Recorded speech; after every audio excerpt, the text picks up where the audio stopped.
Ukraine के खिलाफ जंग में रूस की फौज अपने आजमाए हुए हथियारों का इस्तेमाल कर रही है। रूस अपने उर्गन मल्टी लॉन्चर सिस्टम से ताबड़तोड़ रॉकेट दाग रही है। रूस ने इन्हें 70 के दशक में सेना में शामिल किया था।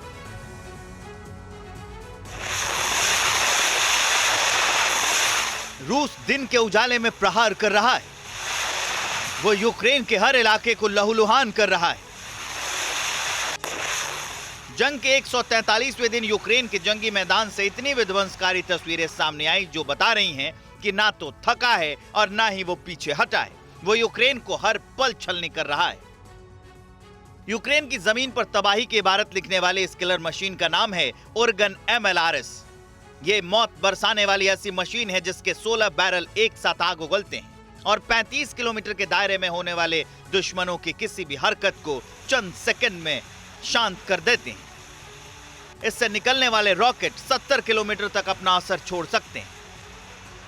यूक्रेन रूस जंग में पुतिन की सेना ने इसी रॉकेट के सहारे कई इलाकों पर कब्जा किया है और कई इलाकों में कहर बरपाया है। रूस ने दावा किया है कि उसने पहले ड्रोन से दुश्मन के ठिकानों का पता लगाया, उसके बाद ताबड़तोड़ रॉकेट दाग दिए। यूक्रेन में मची इतनी तबाही के बाद भी राष्ट्रपति जेलेंस्की कह रहे हैं कि इस जंग में रूस का हारना तय है, क्योंकि वो पुराने हथियार के सहारे जंग जीतने का ख्वाब देख रहे हैं। और रूसी सेना का यूक्रेन पर एक और जोरदार हमला। निप्रो शहर में रूसी सेना ने दागी है 5 मिसाइलें। रूसी सेना के हमले में 3 की मौत हो गई है और 15 लोग घायल हो गए हैं। यूक्रेन के डोनेट्स्क शहर में रूसी सेना की बमबारी लगातार जारी है।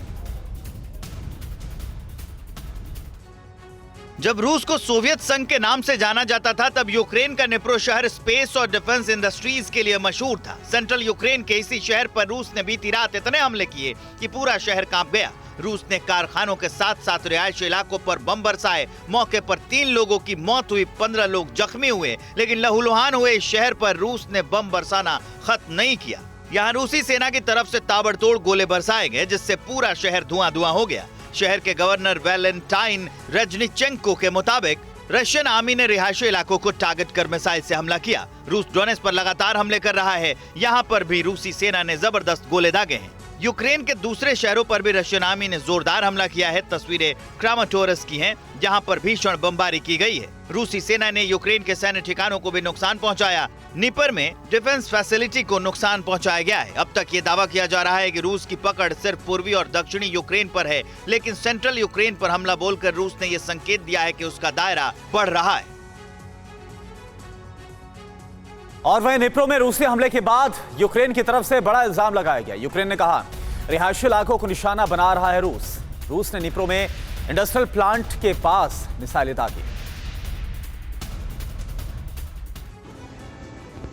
निप्रो में रूस ने जो मिसाइल हमले किए हैं वो शहर के एक औद्योगिक संयंत्र और उसके बगल में एक व्यस्त सड़क पर गिरी थी। ये हमले के बाद की तस्वीरें हैं जो इस बात की गवाह हैं कि रूस ने बीती रात यहाँ कितनी तबाही मचाई है।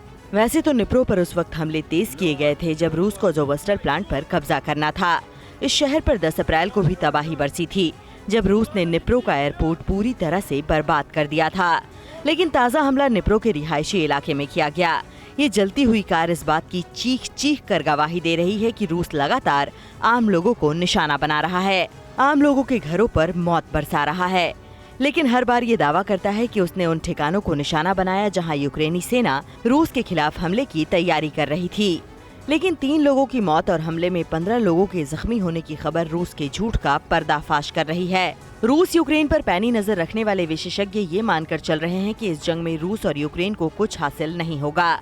उसके बावजूद दोनों मुल्क पर जंग का भूत सवार है और आम नागरिक इसका शिकार हैं।